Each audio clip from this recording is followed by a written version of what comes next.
ఈరోజు మీడియా ముందుకు రావడానికి ముఖ్య కారణం ఏంటంటే రాయదుర్గంలో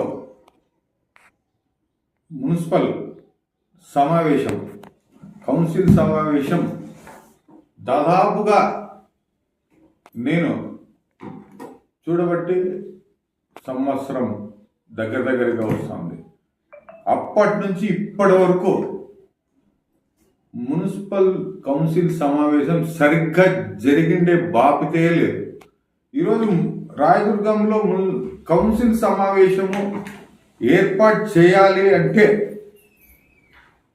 పోలీస్ సెక్యూరిటీ పెట్టుకొని ఏర్పాటు చేసే పరిస్థితికి దిగజారింది. అంటే ఏ విధంగా అక్కడ మున్సిపాలిటీలో పరిపాలన ఉందో అన్న దానికి ఇది ఒక ఎగ్జాంపుల్. ఈరోజు అక్కడున్న కౌన్సిలర్లు కావచ్చు, చైర్పర్సన్ కావచ్చు, అధికారులు కావచ్చు, స్థానికంగా ఉన్న సమస్యలు వదిలిపెట్టి ఆధిపత్య పోరు అనేది చాలా ఎక్కువ అయిపోయింది. ఆధిపత్య పోరు ఉంటే అది పర్సనల్గా ఉంచుకోవాలి, కానీ ప్రజా సమస్యల పట్ల వీళ్ళు స్పందించుకోకున్నట్టు అక్కడ అధికార దాహంతో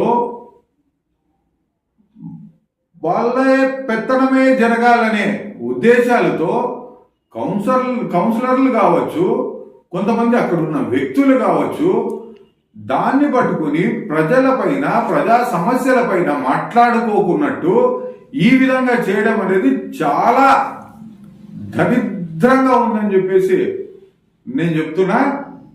రాయదుర్గంలో వాటర్ సమస్య అనేది రోజు రోజుకి విపరీతంగా పెరుగుతుంది. అలాంటి వాటర్ సమస్య పైన మాట్లాడరు, వీధి లైట్ల పైన మాట్లాడరు. ఇలాంటి సమస్యలన్నీ వదిలిపెట్టి ఎక్కడెక్కడ ఎంతెంత బడ్జెట్ కేటాయించారు, ఎక్కడెక్కడ ఏమేమి కేటాయించారు, ఎన్ని వార్డులు ఉన్నాయి, సమానంగా పంచండి. ఎందుకు వాళ్ళకి ఎక్కువ వీళ్ళకి తక్కువ, ఇవన్నీ ఎందుకు సమస్యలు అనే అనవసరమైన సమస్యల్ని కేవలం ఒకటి నేను చెప్తున్నా. అక్కడ జరుగుతూ ఉండేది ఏమంటే ఆధిపత్య పోరు. ఎవరికి ఆధిపత్యం కావాలా? ఈ ఆధిపత్య పోరు వల్ల నష్టపోతా ఉండేది వీళ్ళని ఓట్లు వేసి గెలిపించిన ప్రజలే, కానీ అక్కడున్న నాయకులు కాదు, ఇంకొకరు కాదు. ప్రజా సమస్యలు వదిలిపెట్టి మీ స్వార్థంగా, వ్యక్తిగతంగా మీ లబ్ధి కోసము మాట్లాడుతున్నారే కానీ ఈరోజు ప్రజా సమస్యల పట్ల ఏ కౌన్సిలర్ మాట్లాడుతున్నారు, ఏ చైర్పర్సన్ మాట్లాడుతున్నారు, ఏ అధికారి మాట్లాడుతున్నారు అని చెప్పేసి నేను ప్రశ్నిస్తానా. దీన్ని వదిలిపెట్టుకొని ప్రజా సమస్యల పైన మీరు ముందుకెళ్తే రేపొద్దున మీకు భవిష్యత్తు ఉంటుంది. ప్రజల్ని విస్మరించి మీ వ్యక్తిగత లాభాల కోసం, ఆధిపత్యం కోసం మీరు ఇదే విధంగా చేసుకుంటా ఉంటే మాత్రం ప్రజలు చూస్తూనే ఉంటారు.